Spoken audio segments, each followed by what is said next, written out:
AC Ingles presenta Into the Story, el podcast para aprender inglés con historias reales contadas por gente de todo el mundo.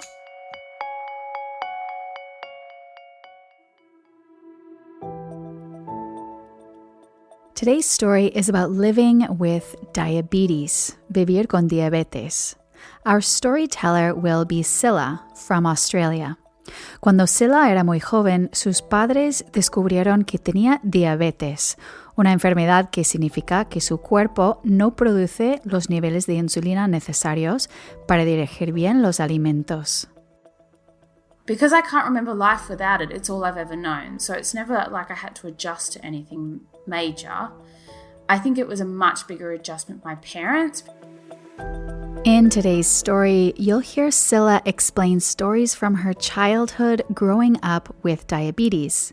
She also shares her experiences living and traveling with an insulin pump, su bomba de insulina, a small medical device that she wears on her stomach to control her body's hormone levels. After so many years, life with diabetes is pretty normal for Cilla, but it does sometimes get complicated, like when she unexpectedly lost her insulin pump. Keep listening to find out what happened that day. Before we talk about today's vocabulary, could you do us a huge favor and share this episode with a friend who is improving their English? More listeners mean we can continue producing more stories for you. Subscribing and leaving a positive review are also excellent ways to support the show. I'd like to give a personal thank you to Angeles, who recently left us a 5-star review on Apple Podcasts. She says, Bree hace excelentes podcasts que mejoran tu nivel de inglés. Angeles, thank you so much for your kind words. I would like to say that even though it's my voice that you hear, I cannot take all the credit for making this podcast. There's a team of us working to produce Into the Story, and it takes us many hours to create each episode. So from all of us at AC, thank you for your support and helping us continue doing what we're doing. Ok, antes de escuchar la historia de hoy, veamos 5 palabras y expresiones interesantes que utiliza Cilla en este episodio. Firstly, a hassle. The word hassle, H-A-S-S-L-E, can be used as both a noun and a verb. If I hassle someone, it means that I annoy them. But if something is a hassle, then it means that it is an inconvenience. For example, driving to work in peak hour traffic can be a real hassle in the mornings. Hassle. Next up, another word that can be used as both a noun and a verb that you'll hear Cilla use today. Back up. A backup is a secure copy of something like a digital document or file that you make to avoid losing the information.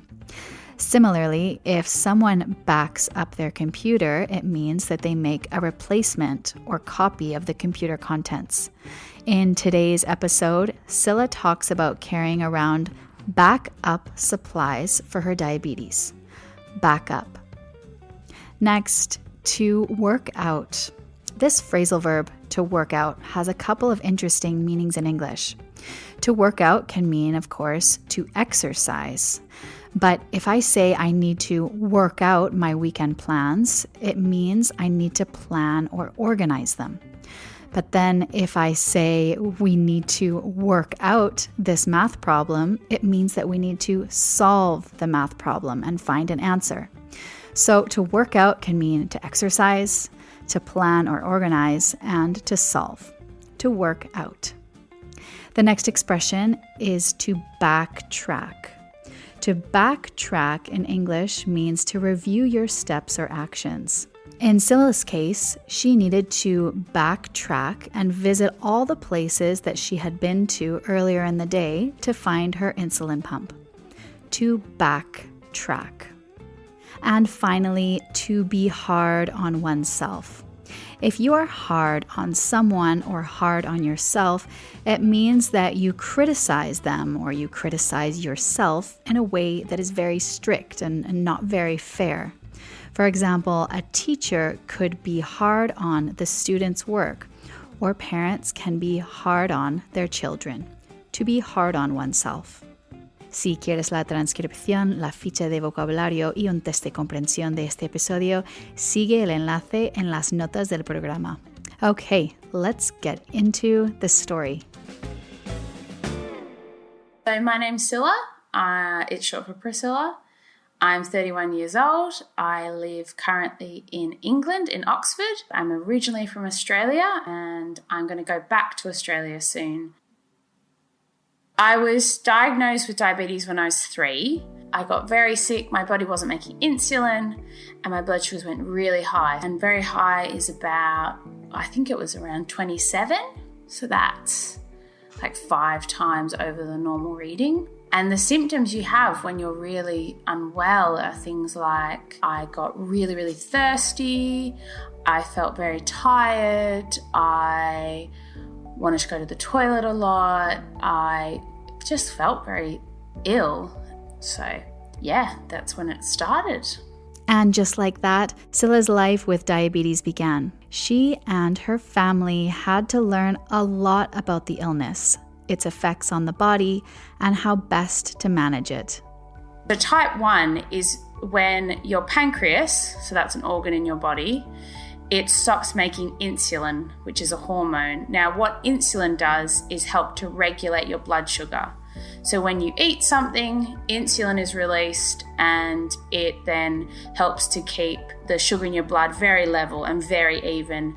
So that's type 1, that's what I have. Type 2, probably more known as the adult diabetes, generally to do with lifestyle. You still make insulin, but you don't make it as well. So people might have to take tablets or change their diet, but my type, my body completely stopped making insulin.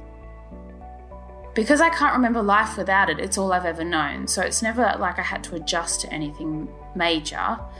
I think it was a much bigger adjustment. My parents, particularly my mum. My mum had to learn how to do things like carbohydrate count. So carbohydrates in food, and you have to give yourself injections with the insulin in it.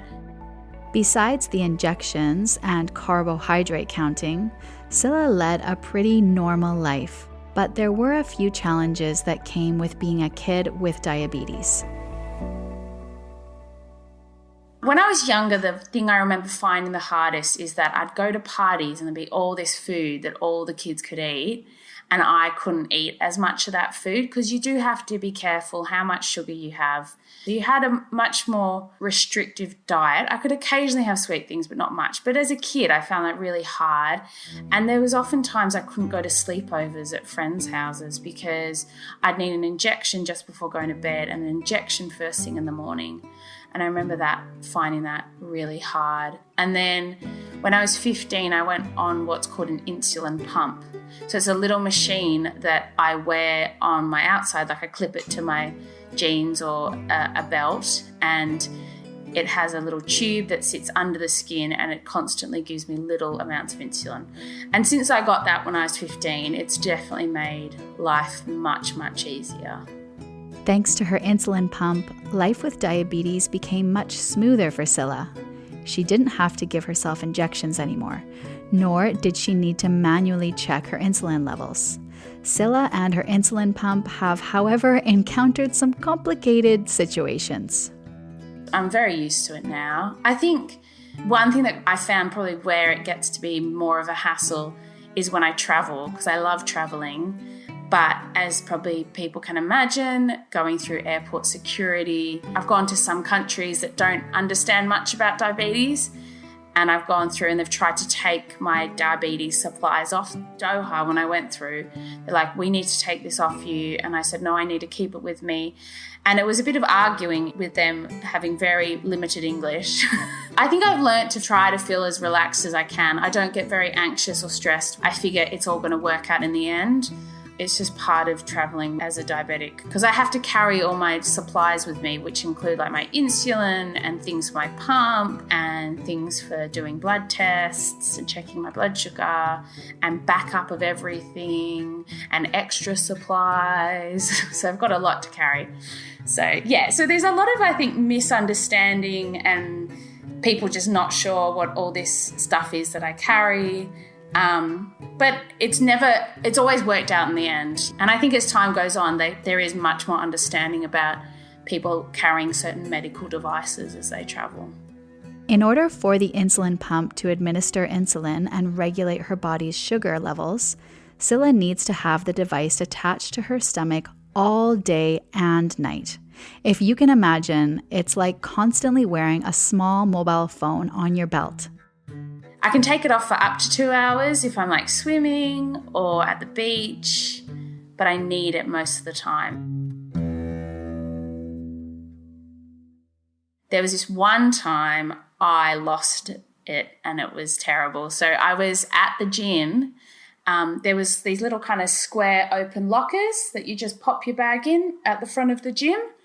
And I went to that and put my bag in it, and then I unclipped my pump so it's clipped into the little site that sits on my stomach. I unclipped it, and then I put it in my bag. Now, I was probably either already listening to music or just not concentrating, but I put it in my bag and then did my workout. I probably worked out for like 45 minutes to an hour. So I went back to my bag at the end, picked it up. Then I walked out of the gym and I got in my car, drove back home, got in the shower, had my shower, got out of the shower, got dressed, and then went to put my insulin pump back on. And I looked at my bag and searched my bag and realised it wasn't in there. And when I first realised, I think I started to feel quite stressed and anxious. And I was like, oh my goodness, where is it? And I just searched and searched. And what comes into my mind as well is that this pump is worth about 5,000 euros. So I started to think, oh my goodness, that's a very expensive machine. Has someone stolen it out of my bag and known that it was an insulin pump, or has it just dropped out of somewhere? So I searched and searched.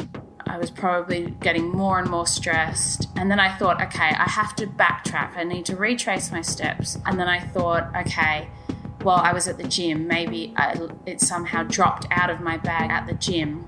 So I went back.